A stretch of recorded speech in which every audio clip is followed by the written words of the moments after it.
Hello जी, नमस्कार। स्वागत है हमारे और आपके इस प्यारे से यूट्यूब चैनल बायोटेक विजन में।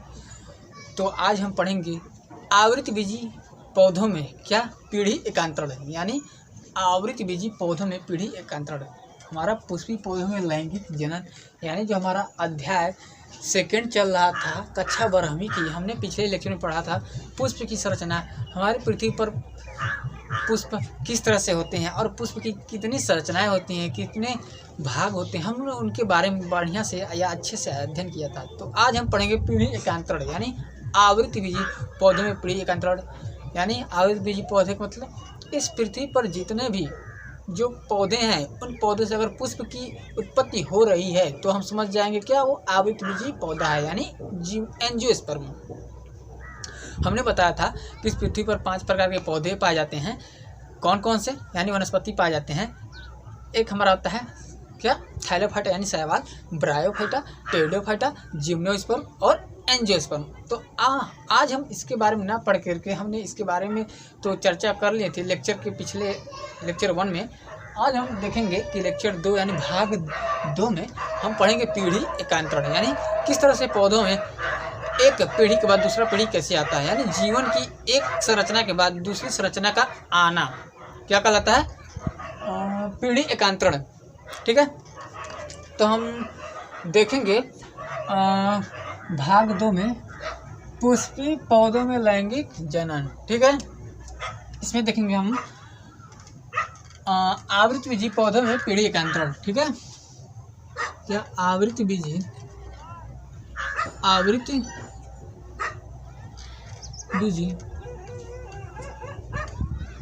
पौधों में पीढ़ी एकांतरण या एकांतरण, पीढ़ी एकांतरण। ठीक है, ये हम पढ़ेंगे आवृतबीजी पादपों में पौधों में पीढ़ी एकांतरण। यानी पीढ़ी का मतलब कोई भी एक पादप है उनके पिछले पादप से कैसे उत्पन्न हो रहा है, यानी कोई एक पौधा है उन पौधे से नर युग्मक मादा युग्मक कैसे मिल रहे हैं और उन नर युग्मक मादा युग्मक से संरचना कैसे बन रही है, युग्मनज कैसे बन रहा है, युग्मनज से भ्रूण से एक बीज से नया पौधा और पौधे से पूरा एक वृक्ष का निर्माण कैसे हो रहा है, हम पढ़ेंगे इसमें। यानी कुल मिलाकर हम पढ़ेंगे उनका एक जीवन काल के बाद दूसरा जीवन काल आना, यही हम पढ़ेंगे आवृतबीजी पौधों में पीढ़ी एकांतरण। ठीक है, तो हम देखते हैं मान लीजिए कोई पुष्प है, क्या है, मान लीजिए ये कोई पुष्प है, ये हमारा क्या है, पुष्प है। ये हमारा पुष्प का क्या है, दल है, ये भी हमारा दल है। ठीक है, और हमारा क्या है, ये हमारा क्या है, ये जो हमारा है ये हमारा बाह्य दल। ठीक है, और हमारा ये संरचना निकलती है, क्या ये संरचना निकलती है पुतंतु, और यहाँ से परागकोश रहता है, और ये भी हमारा अंडाशय से निकलती है, और यहाँ पर भी हमारा परागकोश रहता है, और इसको बोलते हैं अंडाशय। हम पिछले लेक्चर में बताए थे हम लोग को, अगर ध्यान से पढ़े होंगे हमारे इस लेक्चर में या जानते होंगे पहले से तो आपको पता होगा। इसको हम बोलते हैं क्या, ये रंगीन होता है, लेकिन मैं तो फिलहाल में ब्लैक कलर से इसे कर दिया हूँ मार्कर से, और ये रंगीन होता है, और ये इससे बोलते हैं बाह्य दल। ये होता है दल, ये होता है हमारा अंडाशय, ये होता है पुतंतु, ये होता है परागकोश। ये जो परागकोश दो आपस में जुड़े इसे बोलते हैं योजी। ये होता है हमारा वर्तिकाग्र, ये होता है वर्तिका। ठीक है, इसे बोलते हैं वर्तिकाग्र। अब हम देखेंगे किस अंडाशय के अंदर हमारा एक बीजांड होता है, क्या होता है, बीजांड। और यह बीजांड क्या करता है, इन्हीं बीजांड के अंदर हमारा क्या पाया जाता है, मादा युग्मक पाया जाता है। यानी इसी बीजांड के अंदर हमारा क्या पाया जाता है, मेल गैमिट पाया जाता है। मेल गैमिट यानी अंड कोशिका, क्या, अंड कोशिका पाया जाता है। क्या पाया जाता है, इन्हीं बीजांड के अंदर हमारा अंड कोशिका पाया जाता है, यानी मादा युग्मक पाया जाता है, जो हमारे नर युग्मक से निषेचन करने में साझेदारी या भाग लेता है। अब देखेंगे, फिलहाल तो इसकी टॉपिक अभी बता रहे हैं।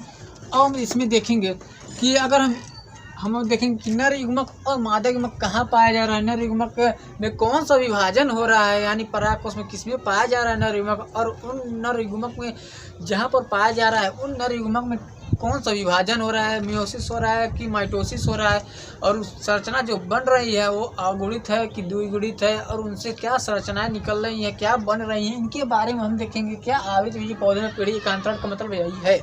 ठीक है, अब हम देखेंगे कि अगर हम इसकी यानी ये परागकोश को अगर हम काट के देखें, क्या करें, काट के अगर हम देखें तो हमारा ये संरचना आएगी,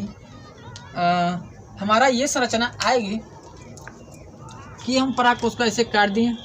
ठीक है, ऐसे हम काट दिए, ये हमारा हो गया परागकोश। इन परागकोश में छोटे छोटे ऐसे कण दिखाई देते हैं। क्या दिखाई देते हैं, इन हमारे परागकोश में छोटे छोटे कण दिखाई देते हैं। ठीक है, और हम इन कण को क्या बोलते हैं, क्या बोलते हैं, लघु बीजाणु मातृकोशिका। क्या बोलते हैं, लघु बीजाणु, क्या बोलते हैं, लघु बीजाणु मातृकोशिका। क्या, मातृकोशिका, मातृकोशिका। या हम बोल सकते हैं, क्या बोल सकते हैं, या बोल सकते हैं पराग मातृकोशिका। क्या बोलेंगे, पराग मातृकोशिका, मातृकोशिका। क्यों मातृकोशिका बोल रहे हैं, क्योंकि उन्हीं से जन्म हो रहा है, जो जन्म देती हैं वो क्या होती हैं, माता होती हैं। यानी इन्हीं से पराग कण का यानी नर युग्मक का क्या कर रहा है, निर्माण होगा, और इन्हीं नर युग्मक से जिस तरह से निर्माण होगा, जो निर्माण कर रहा है, जिससे बन रहा है, उसे हम क्या बोलेंगे, यानी जो बना रहा है उसे क्या बोलेंगे, लघु बीजाणु मातृकोशिका या पराग मातृकोशिका, माइक्रोस्पोर मदर सेल्स। ठीक है, और ये हमारा कौन सा होता है, ये हमारा होता है क्या, द्विगुणित होता है, यानी द्विगुणित, यानी बीजाणुभिद। क्या, द्विगुणित को क्या बोलते हैं, द्विगुणित को हम बोलते हैं बीजाणुभिद। क्या, बीजाणुभिद। ये ध्यान रखना, क्योंकि हमारा जो पुष्पीय पौधे में जो लैंगिक जनन है ये हमारा क्वेश्चन बन सकता है, लगभग दीर्घ में भी बन सकता है, लघु में भी बन सकता है, और ये भी पूछ सकता है कि लघु बीजाणु और बीजाणुभिद क्या होता है, पूछ सकता है कि लघु बीजाणु मातृकोशिका जो हमारे परागकण में बनने में सहायता करता है, और द्विगुणित यानी जो बीजाणुभिद है वो हमारा क्या होता है, द्विगुणित होता है। बीजाणुभिद का मतलब द्विगुणित, समझ आया। अब हम देखेंगे कि इसमें कौन सा विभाजन हो रहा है, क्या देखेंगे कि कौन सा विभाजन हो रहा है। ये द्विगुणित अवस्था में हम देखेंगे इसमें हमारा हो रहा है अर्धसूत्री विभाजन। क्या सा विभाजन, अर्धसूत्री विभाजन, यानी आधा गुणसूत्र विभाजन हो रहा है इसमें। क्या, जो 2n है इसका आधा क्या होगा, n हो जाएगा, यानी इसका अर्धसूत्री का मतलब यही हुआ कि जो 2n है वो आधा हो जाएगा, यानी अर्धसूत्र यानी आधा गुणसूत्र हो जाएगा, तो हमारा क्या बन जाएगा, n। ठीक है, 2n से क्या बन जाएगा, n बन जाएगा, और n बनेगा, इसको हम क्या बोलेंगे, हम बोलेंगे क्या, हम बोलेंगे लघु बीजाणु। क्या बोलेंगे, लघु बीजाणु। ठीक है, लघु बीजाणु। और लघु बीजाणु क्या है, ये आधे हैं, क्या है, ये अगुणित है, द्विगुणित है, यानी 2n, n का मतलब अगुणित यानी बीजाणुभिद। अब ये हमारा क्या होगा, युग्मकोद्भिद, यानी n हो गए, यानी अगुणित। क्या, अगुणित यानी डिप्लोइड, यानी डिप्लोइड को हम क्या बोलेंगे, हम अगर पौधों की भाषा में बोलें तो क्या बोलेंगे, हम युग्मकोद्भिद। क्या, युग्मकोद्भिद। ठीक है, अब देखेंगे कि आधा जब हो जाता है, जब भी ये हमारा युग्मकोद्भिद यानी ये युग्मक है, युग्मक बन रहा है, जो भी हमारा अगुणित होता है उसमें हमारा हमेशा ध्यान रखना, अगुणित में हमेशा समसूत्री विभाजन होता है, यानी अगुणित में हमेशा समसूत्री विभाजन होता है। ठीक है, अगुणित में हमारा कौन सा विभाजन होगा, अब इसके बाद हमारा कौन सा विभाजन होगा, इसके बाद हमारा होगा विभाजन, इसके बाद हमारा विभाजन होगा क्या, इसके बाद हमारा विभाजन होगा, हमारा विभाजन समसूत्री विभाजन। समसूत्री विभाजन बनेगा तो हमारा क्या बनेगा, पराग कोशिका, यानी ये भी हमारा क्या बनेगा, ये हमारा कोशिका बन जाएगी, यानी पराग कोशिका या पराग कण। ठीक है। अब बना परागकण। अब ये परागकण क्या करेगा? परागकण हमारा आएगा, कहाँ आएगा? किस संरचना पे आएगा? और कौन सी संरचना, किस भाग का? पुष्प का मादा भाग पर, क्योंकि ये पुष्प का क्या है? परागकण नर भाग, हम बताए थे पिछले लेक्चर में। और ये परागकण नर भाग मादा के वर्तिकाग्र के मादा भाग पे आएगा, यानी पुष्प के वर्तिकाग्र यानी मादा भाग पर आएगा। तो ये हमारा पुष्प का वर्तिकाग्र हम बना देते हैं समझाने के लिए। और ये कहाँ पर आएगा? इधर पे आएगा, यानी ये हमारा परागकण कहाँ पर आएगा? परागकण हमारा कहाँ पर आएगा? परागकण हमारा आएगा ये वर्तिकाग्र यानी मादा के भाग पर, ठीक है। अब हम देखेंगे कि परागकण जब मादा के भाग पर आया, क्या आया? परागकण। तो हम देखेंगे कि परागकण कैसे जा रहा है यहाँ पर, यानी बीजांड तक, यानी मादा युग्मक तक। अब हम देखेंगे कि ये परागकण मादा युग्मक के पास कैसे पहुँचता है। तो हमारा ये संरचना आता है क्या? बीजांड तक। बीजांड तक ये संरचना हमारा आ जाता है कहाँ तक? यहाँ तक पहुँच जाता है। अब इसके बाद आगे की प्रोसेस यानी आगे की जो प्रक्रिया, जो विधि होती है, क्या होती है? अब देखें कि हमारा ये नर युग्मक तो आ गया। अब देखें कि मादा युग्मक का विकास कैसे हो रहा है। यानी ये नर युग्मक का विकास तो हो गया, परागकण बन रहा है, लघु बीजाणु मात्र कोशिका, लघु बीजाणु मात्र कोशिका, अर्धसूत्री विभाजन हो रहा है। अर्धसूत्री विभाजन में क्या हो रहा है? जो बन रही है कोशिका से बोलते हैं लघु बीजाणु या युग्मकोद्भिद जो अवरुद्ध है, और इसमें समसूत्री विभाजन हो रहा है, जिससे बोलते हैं परागकण। और परागकण क्या कर रहे हैं? ये हमारे पुष्प की मादा भाग यानी वर्तिकाग्र पर पहुंच रहे हैं, और वर्तिकाग्र पर पहुंचकर ये पराग नलिका के माध्यम से ये बीजांड के अंदर पहुंच रहे हैं। कहाँ पर? ये हमारे अंड कोशिका से मिलने के लिए, यानी मादा युग्मक तक पहुंचने के लिए। अब हम देखेंगे मादा युग्मक कहाँ पाए जाते हैं हमारे। हम बताए थे पिछले लेक्चर में कि मादा युग्मक हमेशा, ध्यान रखना कि मादा युग्मक हमेशा बीजांड में पाए जाते हैं, यानी अंडाशय के बीजांड में। अब हम देखेंगे बीजांड की संरचना, ठीक है, बीजांड की संरचना, ठीक है। अब हम देखेंगे, इधर से देख लेते हैं बीजांड की संरचना। अब हम देखेंगे बीजांड की संरचना। बीजांड की संरचना को देख लेंगे। बीजांड की जो संरचना होती है इस तरह से होती है। बीजांड की संरचना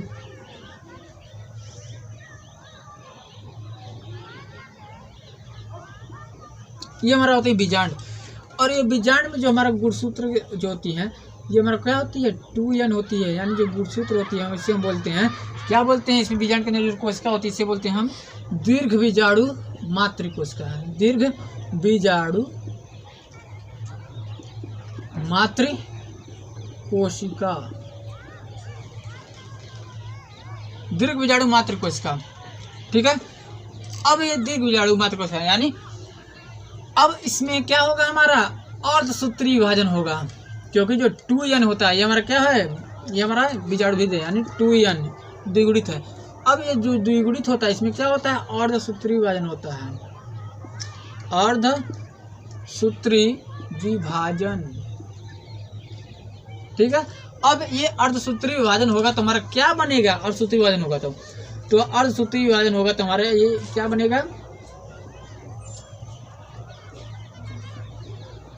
क्या बनेगा? ये हमारी जो कोशिका होगा वो हमारा क्या हो जाएगी? अगुणित, यानी n। ये हमारा क्या था? 2n। ये हमारा क्या बन जाएगी?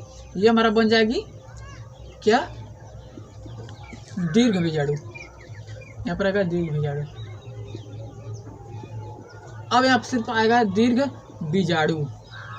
दीर्घ बीजाणु मात्र कोशिका क्या बन गया? दीर्घ बीजाणु। अब ये दीर्घ बीजाणु में क्या होगा? दीर्घ बीजाणु हमारा में होगा अब समसूत्री विभाजन। कौन सा विभाजन? समसूत्री विभाजन, समसूत्री विभाजन। अब ये समसूत्री विभाजन जो बनेगा, अब हमारा ये समसूत्री विभाजन बन के हमारा क्या बनने जाएगा? एक मादा युग्मक। क्या बन जाएगा? एक मादा युग्मक। क्या बन जाएगा हमारा? एक मादा युग्मक।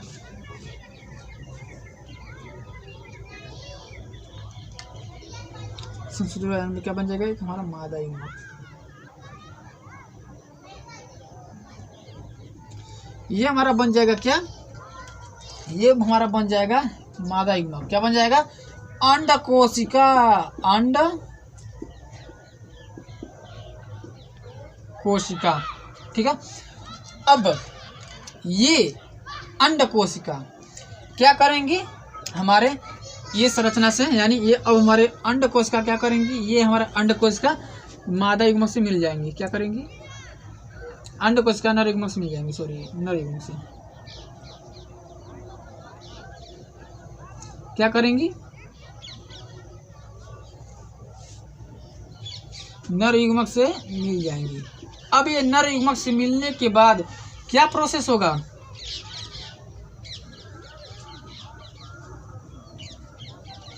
अब ये नर युग्मक से मिलने के बाद हमारा प्रोसेस जो होगा वो हमारा क्या बनेगी, निषेचन हो गया। अब ये मिलेंगे तो हमारा क्या बन जाएगा, निषेचन हो जाएगा, यानी आपस में मिल जाएंगे, यानी द्विगुणित हो जाएंगे। अगुणित अगुणित, ये भी हमारा क्या है, अगुणित है, यन है। ये भी हमारा क्या थे, ये भी हमारा यन थे, यन यन, यानी अगुणित अगुणित के क्या बनेगा, द्विगुणित। क्या बन जाएगा हमारा, द्विगुणित। क्या बन जाएगी, द्विगुणित, यानी 2n। क्या बन जाएगी, 2n। अब ये 2n जो बीजांड है, ये हमारा क्या है, बीजांड है, यानी जो हमारा बीजांड है। अब ये बीजांड में क्या 2n, और 2n यानी अगुणित, ये हमारा क्या बन जाएगा, ये हमारा निषेचन हो गया। क्या हो गया, निषेचन।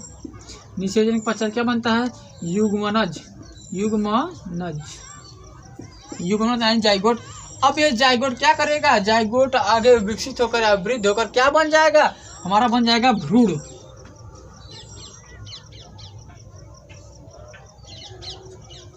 ये हमारा क्या बन जाएगा, भ्रूण बन जाएगा। अब ये भ्रूण आगे विकसित होकर क्या बन जाएगा, भ्रूण बन जाएगा। अब ये भ्रूण आगे विकसित क्या बन जाएगा, हमारा एक बीज बन जाएगा। ये हमारा क्या है, बीज। और बीज आगे विकसित होकर क्या बन जाएगा, हमारा एक अंकुरित होकर छोटा सा पौधा निकल आएगा। इस बीज से छोटा सा पौधा निकल आएगा, और ये पौधा आगे विकसित होकर क्या बन जाएगा, छोटा सा अंकुरित होकर हमारा बड़ा सा एक पौधा बन जाएगा। ठीक है, यानी बीज अंकुरित होकर एक पौधा बन जाएगा। ठीक है, एक हमारा पौधा बन गया। मान लिया हमारा एक पौधा है, और इस हमारे पौधे पे क्या उग रहा है, पुष्प, यानी और ये पुष्प। ठीक है, ये पुष्प, और ये हमारा क्या है, पुष्प की एक बड़ा सा संरचना है। तो यही हमारा होता है क्या, पीढ़ी एकांतरण में क्या होता है, यानी ये बीजाणु भेद से क्या, बीजाणु भेद से दीर्घ बीजाणु, बीजाणु भेद से दीर्घ बीजाणु,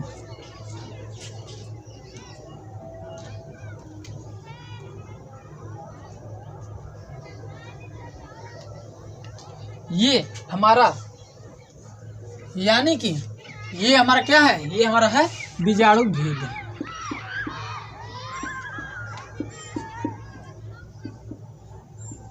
यानी 2n, और ये हमारा ये अंदर की संरचना है, यानी इसके जो इसके अंदर की जो संरचना, यानी ये सब संरचना यहाँ से लेके ये तक, यानी इसके अंदर की जो संरचना है, ये अंदर की संरचना जो है ये वाला, ये हमारा क्या कहलाएगा, ये हमारा कहलाएगा युग्मकोद्भिद।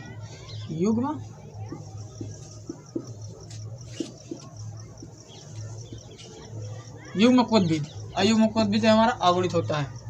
ठीक है, यही हमारा होता है, क्या होता है, यही हमारा होता है आवृत बीजी पौधों में पीढ़ी एकांतरण।